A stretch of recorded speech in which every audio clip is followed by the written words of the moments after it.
Hello and welcome to This Day with BJ Arnett. Thank you for allowing me to come into your home and share with you some wonderful stories with some fascinating people.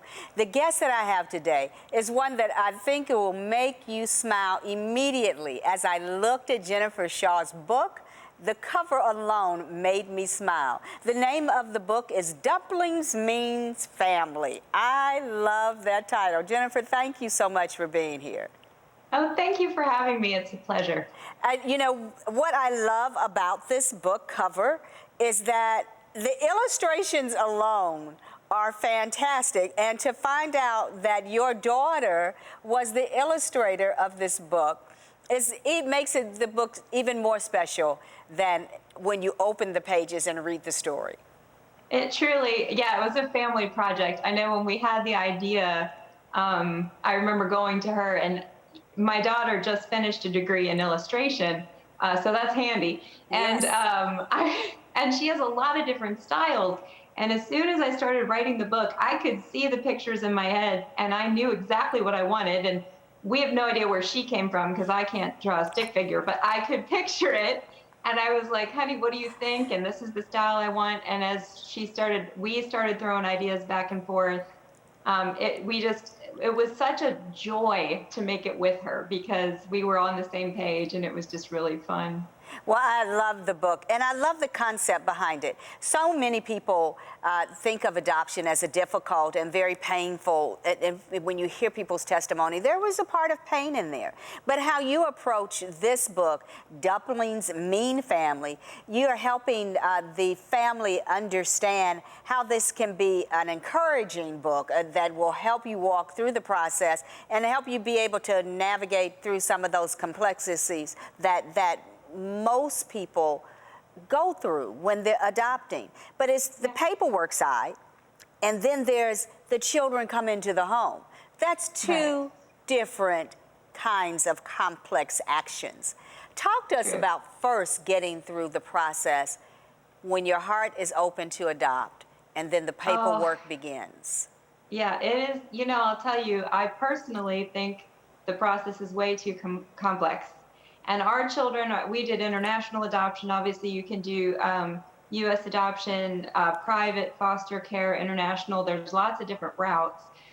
Because I'm an artist for Compassion International, and we've traveled a lot with them, and I just knew that was sort of why our hearts were open to adoption. We realized when I meet so many orphans.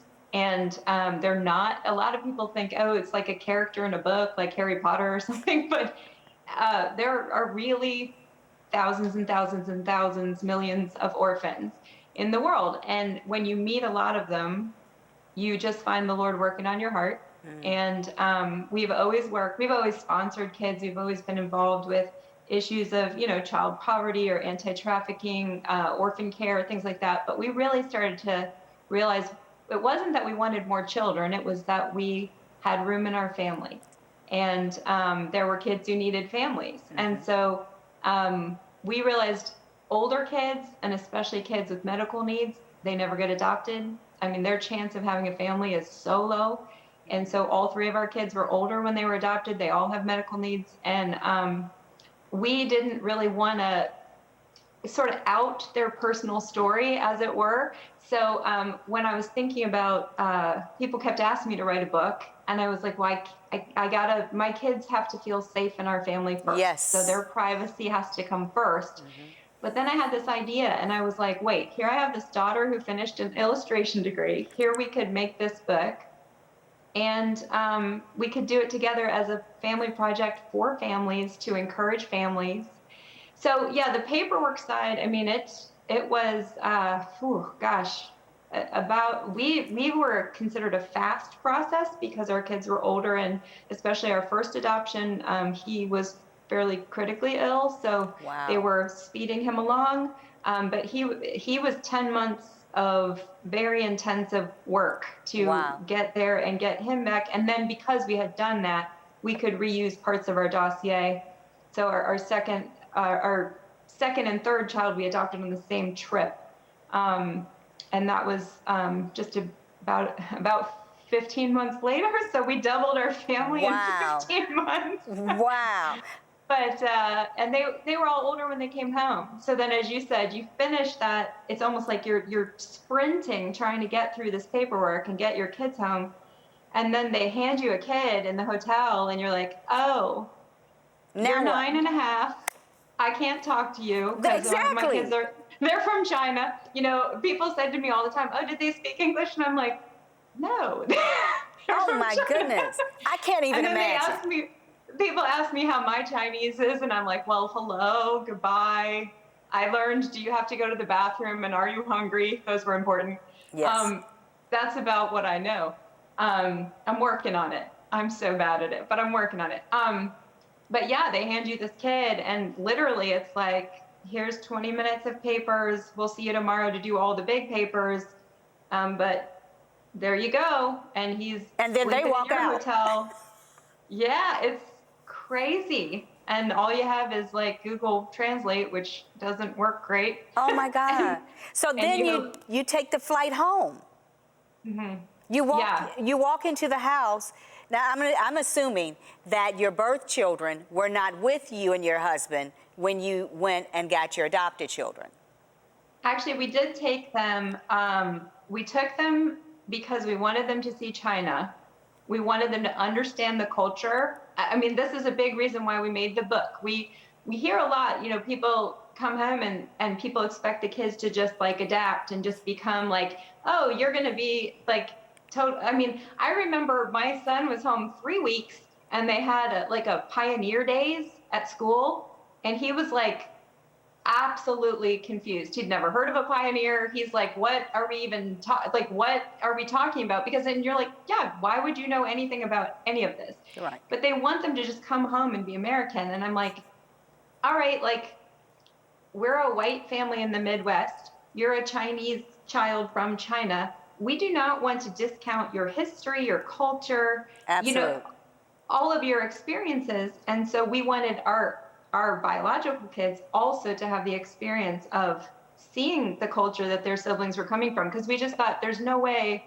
I mean, we had to make a lot of sacrifices to make that work, I'll tell you, but we did because we thought it was so important. We're like, we want you to be siblings. We don't want you to be bio kids and adopted kids. We want you to be brothers and sisters. And so you need to understand each other.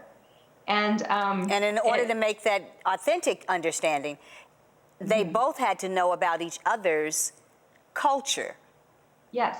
And we had to say to ourselves, like, these are both valid. Yes. There's not these are valid things.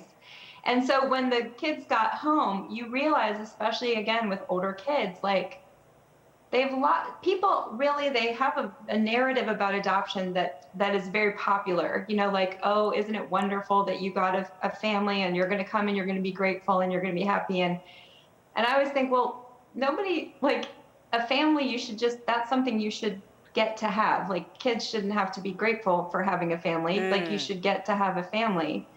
But and also they're kind of missing all the loss. I mean, our kids have lost a lot. They lost their birth family, they lost their culture, they lost their country, they lost their language.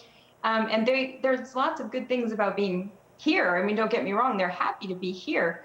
But I remember the food thing. It was like, well, here's something we can do. Like, you don't have to lose this too. You know how comforting food is. Yes. It's such a part of your culture. And that's where that dumplings means family is so cool to me. And for it to come out of your little Ethan, I thought, oh man, that's like, there's a genius in the making for family, for making community, for connecting. Yeah.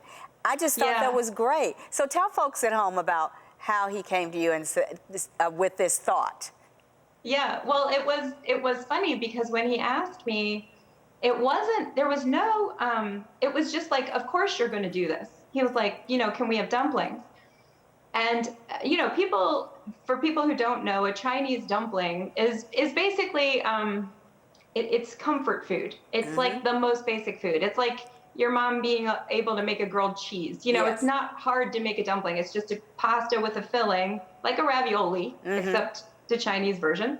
And the most traditional one is pork and cabbage. We actually give the recipe that our family uses in the back of the book because we made about 50 kinds of dumplings and kept changing it until my son finally was like, that's the one. That's like, the that's one. what I remember, you know?